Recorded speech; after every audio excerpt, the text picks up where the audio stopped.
नमस्ते and welcome dear aspirants. I hope आप सभी अच्छे होंगे और हेल्दी होंगे। आज हम मैथमेटिकल इकोनॉमिक्स सीरीज़ में यूनिक प्रॉपर्टीज़ देखने वाले हैं मैट्रिक्स अलजेब्रा की, किस तरह से वो हमारे सिंपल अलजेब्रा से अपने आप को अलग करता है। यहाँ पर बहुत ही इम्पोर्टेंट और बहुत ही इंटरेस्टिंग प्रॉपर्टीज़ की मैं बात करने वाला हूँ। यानी कि इससे प्रीवियस लेक्चर में जब मैंने मैट्रिसेस को शुरू किया था, फंडामेंटल्स वहाँ पे बताए थे, कुछ लॉ बताए थे कि कॉम्यूटेटिव मैट्रिक्स क्या होती है, डिस्ट्रीब्यूटिव और एलोकेटिव उसकी करैक्टरिस्टिक्स कैसे होती है। उसके बाद मैंने ये भी बताया आपको कि A X is equal to B, exactly इसका मीनिंग क्या होता है। ए एक्स और बी यानी कि एक्स और बी को हम वेक्टर कॉलम के रूप में ही क्यों लिखते हैं और ये इक्वल क्यों आता है, ये भी मैंने आपको एक्सप्रेशन के बारे में बताया था, मैट्रिक एक्सप्रेशन के। आप वो वीडियो ज़रूर देखना।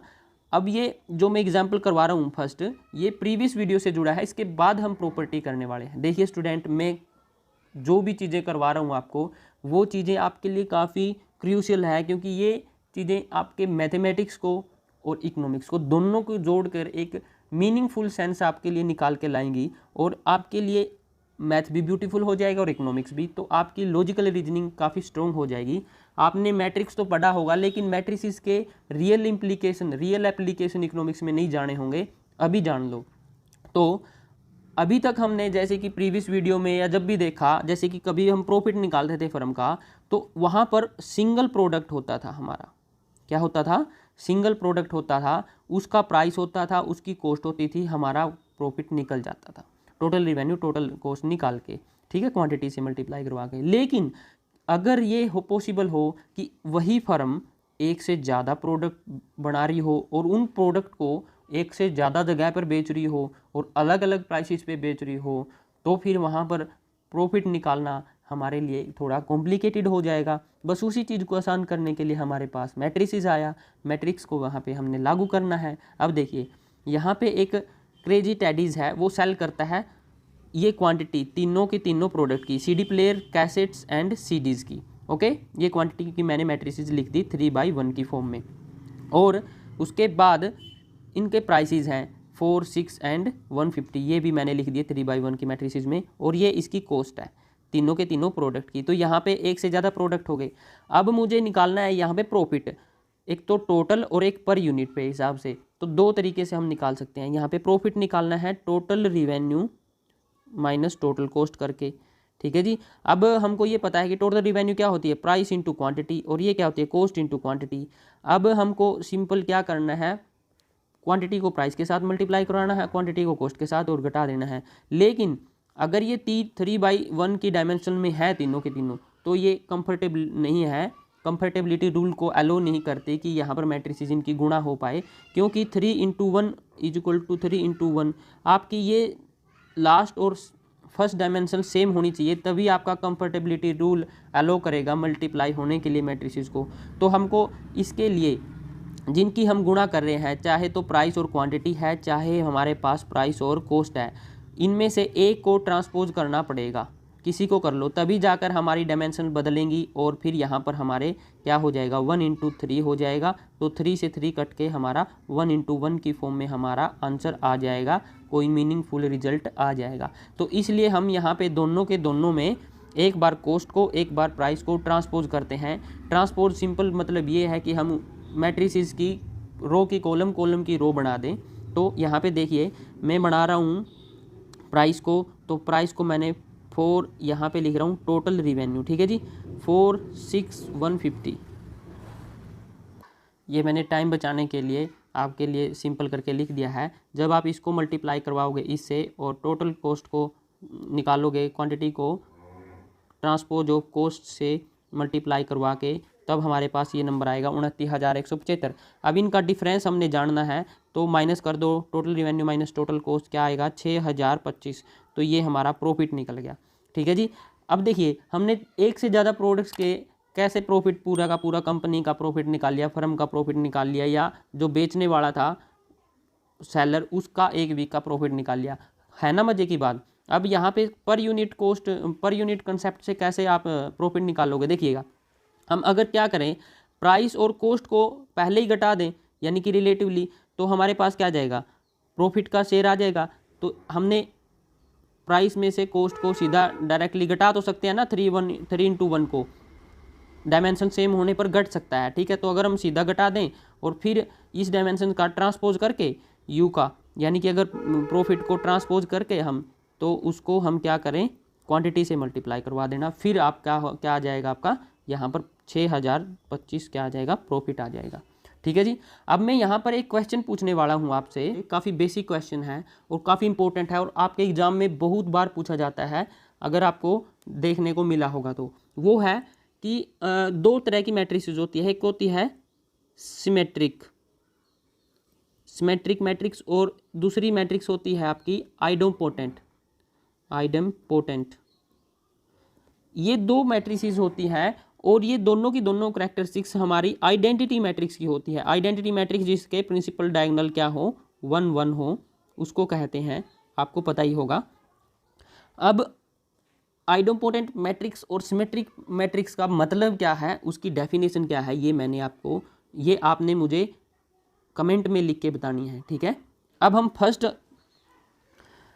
प्रॉपर्टी की बात करने वाले हैं, जो कि काफ़ी इंटरेस्टिंग और काफ़ी इजी भी है। देखिएगा, ये है हमारे पास दो मैट्रिसेस है, 2x2 की मैट्रिसेस। यहाँ पर हमने a एंड b को मल्टीप्लाई करवाना है। देखिए, जब हम कोई सिंपल अलजेब्रा पढ़ते हैं तो मान के चलो कि 7x और 5x को हमने मल्टीप्लाई करवाना है, ठीक है। तो हमारे पास कैसा आएगा, अब यहाँ पे कोई क्या आया है हमारे पास, नॉन जीरो रिजल्ट आया है कि नहीं आया है, जीरो नहीं आया ना रिजल्ट, क्योंकि यहाँ पर जीरो नहीं थी, ठीक है। अब देखिएगा, a एंड b को जब मैं मल्टीप्लाई करवाऊंगा तो देखिए 6 × 12, 12 × 6, ये माइनस का हो जाएगा 72 और ये कितना है 70, तो ये हो जाएगा 0। पहला नंबर की क्या आया, 0। अब देखिएगा दूसरा देखिएगा, ये आया 36 और ये 12 ये 36, तो ये भी 36 क्या आया, 0, तो दूसरा भी 0 हो गया। और इसी तरह आप जब इसको निकालोगे तो ये भी क्या आ रहे हैं हमारे, 0 की फॉर्म में आएगा हमारा a × b। यानी कि दो मैट्रिसेस को जब हम मल्टीप्लाई करवाते हैं नॉन जीरो मैट्रिसेस को, देखिएगा यहाँ पे कोई जीरो है नंबर कि कहीं पे नहीं है, फिर भी हमारा रिजल्ट कैसा आ रहा है, 0 आ रहा है, ठीक है। यानी कि नल हाइपोथेसिस बन गई ना हमारी, ये नल हाइपोथेसिस बन गई, इवन कि यहाँ पर कोई जीरो भी नहीं है। तो ये एक यूनिक फैक्टर हुआ कि नहीं हुआ, यूनिक प्रॉपर्टी हुई कि नहीं हुई मैट्रिक्स अलजेब्रा की। अब ये हुआ क्यों है, इसके कारण बताता हूँ मैं आपको। देखिए, इन दोनों की दोनों मैट्रिसेस को आप ध्यान से देखिए। अगर मैं सेकंड रो को -2 से मल्टीप्लाई करवा दूँ, ठीक है, क्या करवा दूँ, -2 से मल्टीप्लाई करवा दूँ, तो हमारा एग्जैक्ट नंबर क्या आ जाएगा, फर्स्ट रो वाला आ जाएगा। 6 - 2 क्या हो जाएगा, 12 माइनस का, और -2 को जब इससे मल्टीप्लाई करो माइनस माइनस प्लस आ जाएगा। और सेकंड मैट्रिक्स में देखिएगा आप 6 × 2 से मल्टीप्लाई करवा दो, यानी कि पूरी मैट्रिक्स को 2 से मल्टीप्लाई करवा दो, तो क्या आ जाएगा, फर्स्ट रो हो जाएगा। तो ये बात हुई हमारी सिंगुलर मैट्रिक्स की, ठीक है। यानी कि a एंड b दोनों की दोनों क्या है, सिंगुलर मैट्रिक्स है, इसलिए हमारा क्या रिजल्ट आया है, नल हाइपोथेसिस, नल मैट्रिक्स में हमारे रिजल्ट आए हैं। अब सिंगुलर मैट्रिक्स वो मैट्रिक्स होती हैं जिनके या तो रो या कॉलम, ठीक है, या तो रो या कॉलम एक दूसरे के मल्टीप्लायर हों, एक दूसरे के फैक्टर हों, ठीक है। या तो आप इसको इस तरह से मल्टीप्लाई हो रहा हो ये चीज़ें, ठीक है, या फिर आपके अभी जैसे इसमें हो रहा है उसी तरह से हो रहा हो, तो वो सिंगुलर मैट्रिक्स होती है। लेकिन यहाँ पर मोस्ट इंपॉर्टेंट बात अभी जो बताने वाला हूँ, ये हमेशा पॉसिबल नहीं है कि अगर आपकी दोनों की दोनों मैट्रिसेस सिंगुलर होंगी तो आपका रिजल्ट नल हाइपोथेसिस यानी कि 0 आना ही आना है, 100% नहीं है, ये नॉन जीरो भी आ सकता है, जैसे कि पॉजिटिव नेगेटिव कुछ भी आ सकता है, ठीक है। तो ये ऐसी कोई बात है नहीं है, लेकिन ये भी बात थी जो मैंने अभी बताई आपको। अब सेकंड प्रॉपर्टी जो मोस्ट इंपॉर्टेंट है, a and b and c, तीन मैट्रिक्स दी गई है। अब हमको निकालना है a and b and a and c, ठीक है, दोनों की दोनों निकालनी है। अब देखिए, मैंने जब a एंड b को करा तो 2 × 2 की मैट्रिसेस है, तो 2 × 2 की मैट्रिसेस है, तो रिजल्ट भी हमारे 2/2 के ही आने वाले हैं। तो मैं क्या करता हूँ, इसको सिंपल करके लिख देता हूँ। मैंने इनको मल्टीप्लाई करवा के आपके लिए लिख दिया है। अब देखिए, यहाँ पे जब कोई भी मैट्रिसेस हम सिंपल अलजेब्रा करते हैं, तब हम देखते हैं कि अगर आप किसी एक नंबर को, जैसे कि 4 है, अगर आप 2 से मल्टीप्लाई करवाओगे तो 8 आएगा, अगर 4 को आप 3 से मल्टीप्लाई करवाओगे तो 12 आएगा। आपका सेम रिजल्ट बिल्कुल भी नहीं आएगा अगर आप सेम एलिमेंट को डिफरेंट एलिमेंट से मल्टीप्लाई करवाओगे। लेकिन यहाँ पे देखिएगा, हम ए को मल्टीप्लाई करवा रहे हैं, ए तो सेम है ना हमारा, ए मैट्रिक्स को हम बी के साथ मल्टीप्लाई कराया तो हमारा रिजल्ट ये आए, ठीक है। और जब हमने सी के साथ मल्टीप्लाई करवाया जो कि B is not equal to C, ये ना होने पर भी हमारे रिजल्ट क्या आ रहे हैं, सेम आ रहे हैं।